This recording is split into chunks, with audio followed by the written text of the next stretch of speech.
titled this survey of chapters 3 and 4, Yahweh, Israel's Hope and Help. Okay, we're going to see in chapter 3 where he shows up in a way that provides hope for some who are hopeless, and I will even add, we might say undeserving.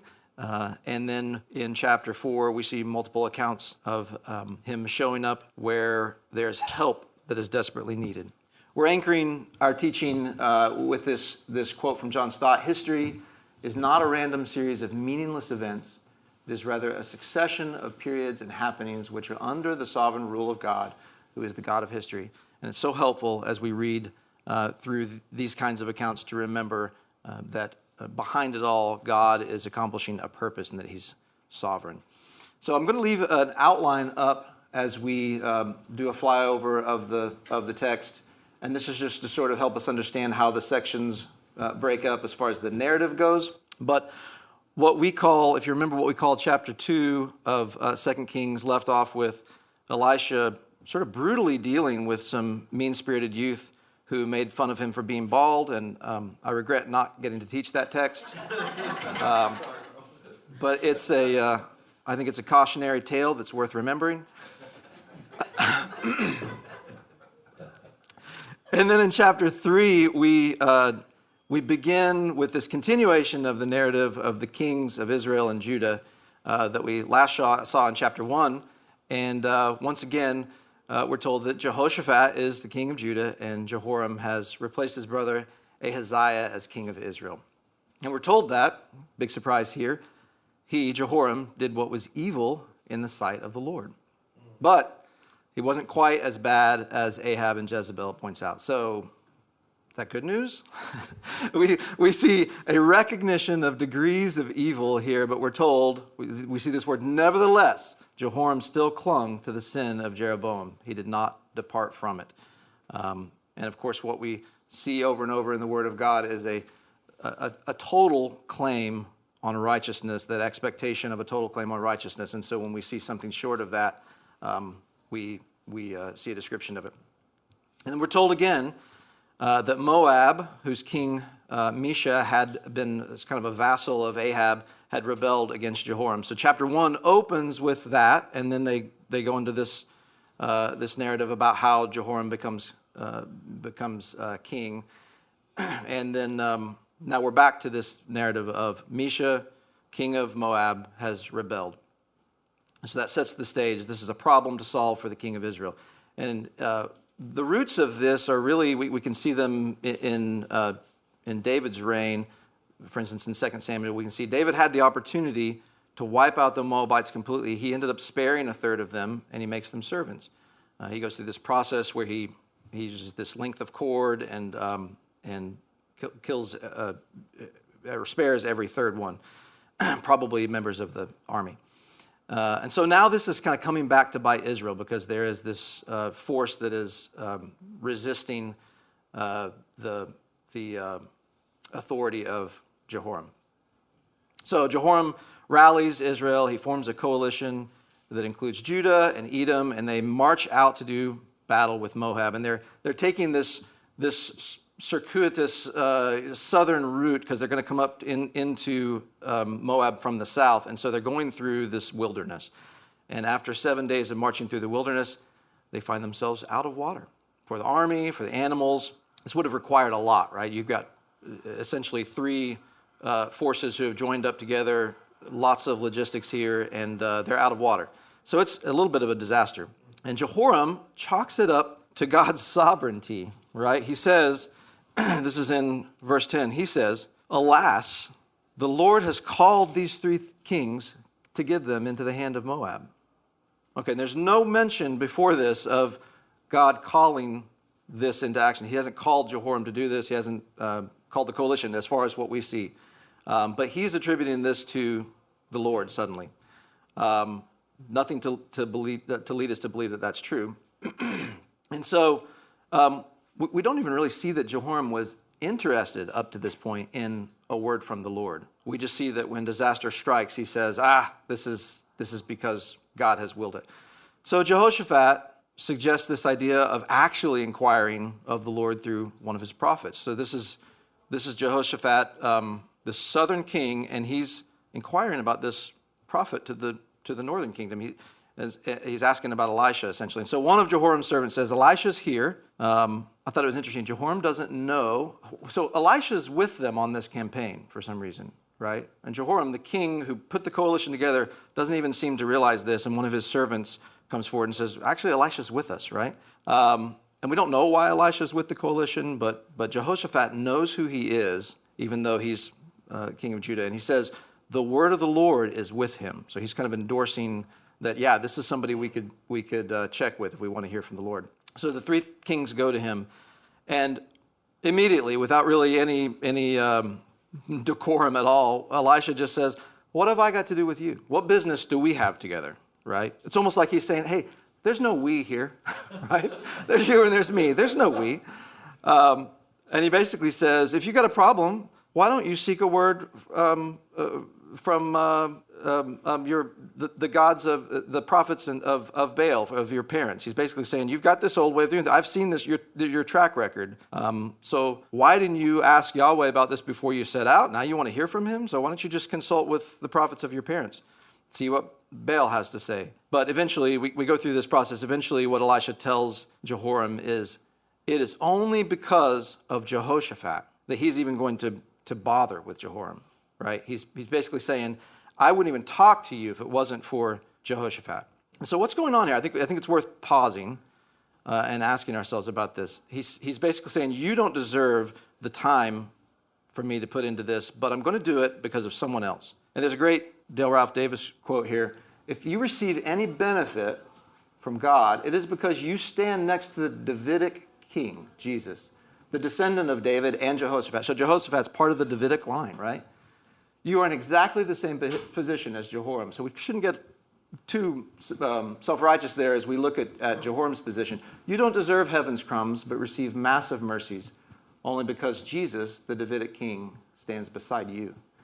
I think that should give us pause as we kind of look at this account. Now, of course, the Lord's attitude toward us, fortunately, is one of seeing us as beloved, as Jesus is, as seeing us as adopted, seeing us as sons and daughters, and praise God for that. But it is not because of us. It is because of our King Jesus.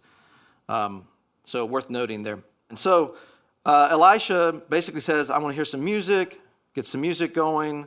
I don't know exactly what the purpose of that is, but he starts prophesying after he's listening to some music for a while. And so he ends up prophesying to them. And he tells them, yes, this water problem you have, God's going to solve that. You're going to have water. It's not going to be from rain. You're going to have water, and it's going to be in a miraculous way. But simply providing water is not enough for Yahweh. That's what he tells them. That's light work for Yahweh. The creator of the world, you want water? He can do so much more than that. So he says he's also going to deliver Moab into your hands. And he says it in this very specific way. He tells them specifically what it's going to look like. You're going to end up attacking every fortified city, every choice city. You'll fell every good tree. You'll stop up all the springs of water. You'll ruin every good piece of land with stone. And he basically lays this out and says, this is no problem for the Lord. Water, sure. Also, victory. And so the next day, this is exactly what happens. And what's interesting about this double promise is the way it gets double fulfilled. So the water that Yahweh provides for Israel also provides their victory.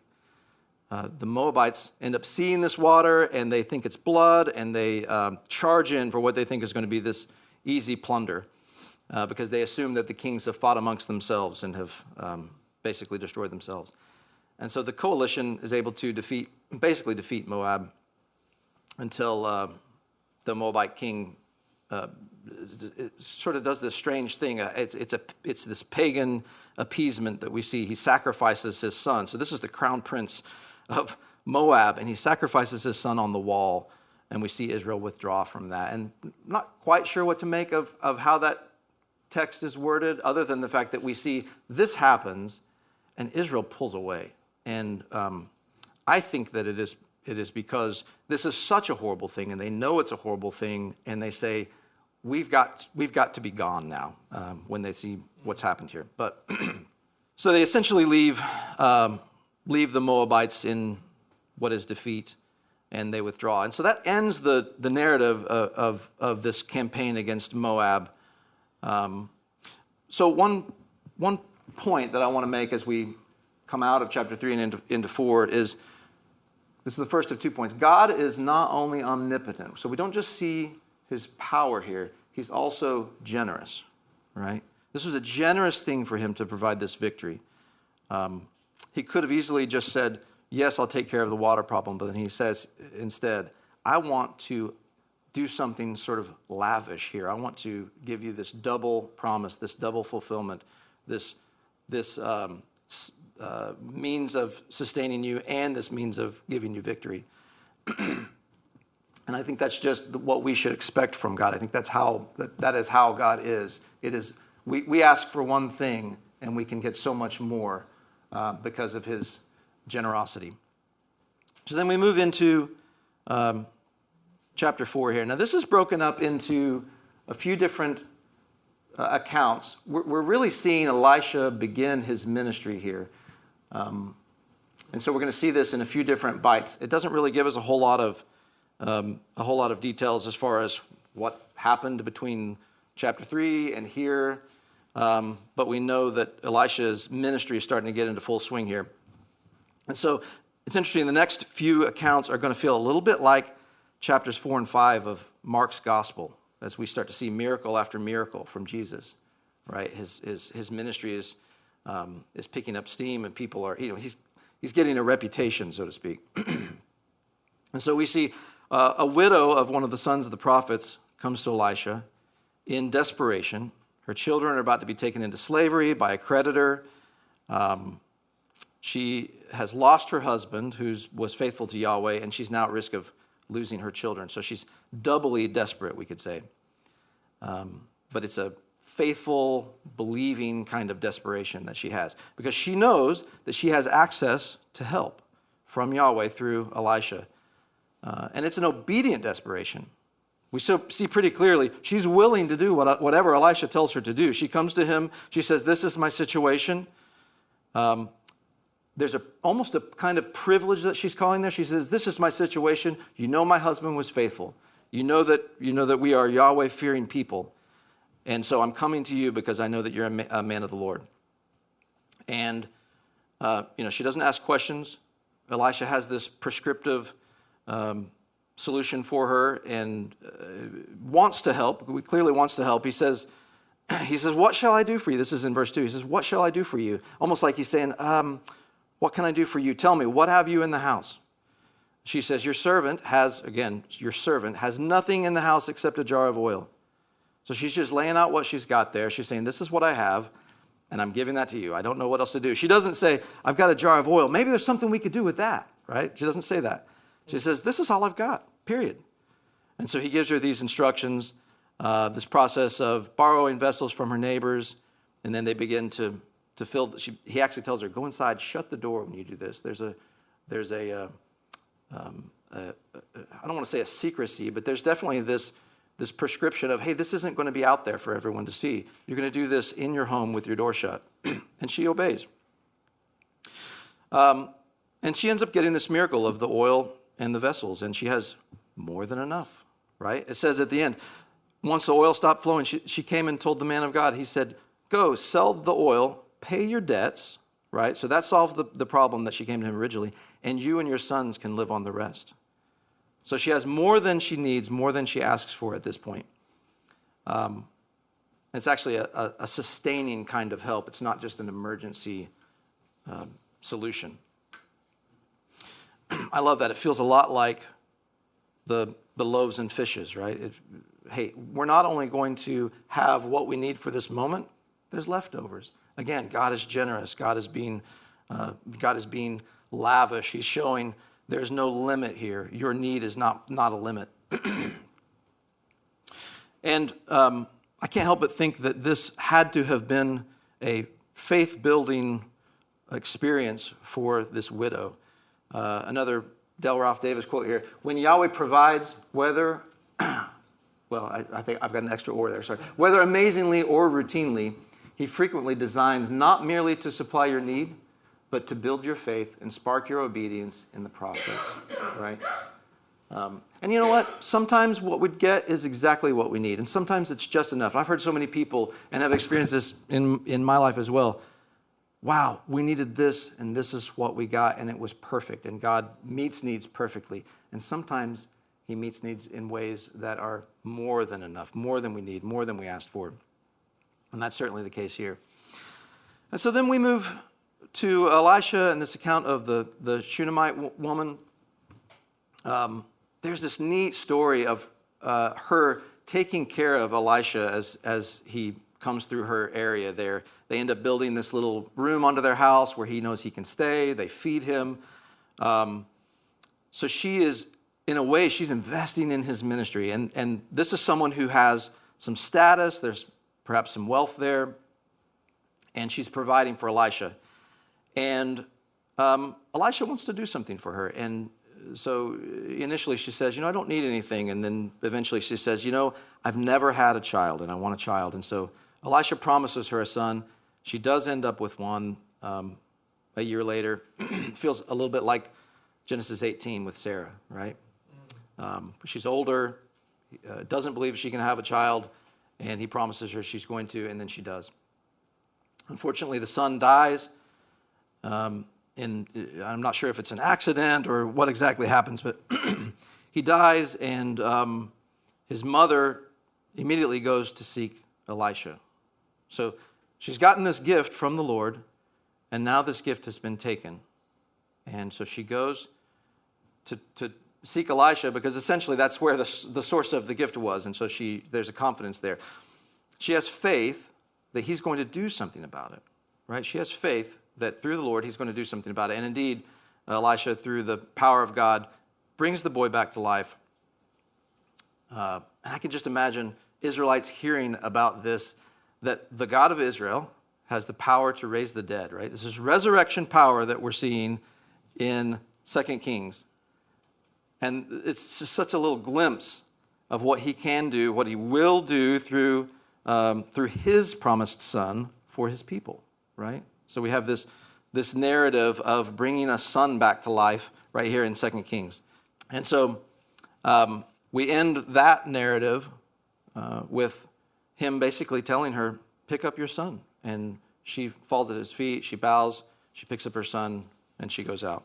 And again, I know these are flyovers, so I just really encourage you to read through these chapters and get into the detail of them, because there's so much to the story, so much to the process there. There's this process where he sends his servant ahead and says, put your staff on the child's face, etc. And he gets there and goes through this process, which feels, it's hard to know what to make of it. It feels very, it feels like there's something to this idea of him laying on the child, putting his hands on the child's hands, putting his mouth on his mouth, etc. We don't know exactly what that is. And we know that when God heals and when God performs miracles, there's not always a set way that happens, but many times we're going to see, and we'll see in a minute, many times we see outward signs of something that's happening on a spiritual level. And sometimes that's helpful for us. But we don't know exactly what that was. Then we move into this account of what I kind of think of it as maybe the worst TVC chili cook-off ever. He goes into Gilgal, and there's a famine going on in Gilgal, okay? So food is scarce. We need to remember that as we read this bit. And so the prophets, of these are faithful sons of the prophets. These are people who are faithful to Yahweh. And Elisha says to his servant, I'm going to make stew for them. Get a pot going. We're going to boil a stew for the sons of prophets. And it says, one of them went out into the field to gather herbs and found a wild vine and gathered from it a lap full of wild gourds and came and cut them into the pot of stew, not knowing what they were. So this is like Boy Scout 101, right? You don't go pick something wild and eat it without knowing what it is. But again, food is scarce. They're desperate. I get it. This word gourd here that they use is probably indicating something. Sorry, y'all. It's probably indicating something that has a laxative quality, right? To an extreme that it could be dangerous to a person's digestive system. So it's kind of like somebody's put X-Lax in the chili. You can think of it that way. But it's serious, right? So it's causing serious issues. It might even prove to be fatal if it was ingested enough. And think on top of that Gilgal is in a famine when this is happening. So food cannot be wasted. We can't just throw this out and make another pot. That's one of the things I thought as I read this was, okay, well, it's a bad pot of stew. Just don't eat it, right? Well, no, we're hungry. We don't have food. So this is a desperate situation that needs help beyond just what maybe we can think of. So we get this, again, visible outward sign of what God's doing miraculously here. He throws flour into the stew, Elisha does. So this is similar to when he took care of Jericho's bad water supply in chapter 2, right? He throws salt into the water supply. Did the salt do something? Not necessarily, but it was this outward sign of something that was being done at a miraculous level. We had a stew situation. This was a human error, right? And God's proving himself sovereign over that human action. And it says that they ate, and they even had some left. What do you know? They had some left. This is a little bit of a theme, isn't it? More than we needed, more than we needed. And this isn't a time of famine. So just like we saw in chapter 3 with the widow's oil, even how we saw in early in chapter 4 with the widow's oil, and what we saw in chapter 3 with the campaign against Moab, we're getting provision from God that is above and beyond, even when resources are scarce, seemingly, right? God's resources are not. But he's so generous when he helps. One of the things I want to point out from chapter 4 is that regardless of our status, we have access to God in our troubles.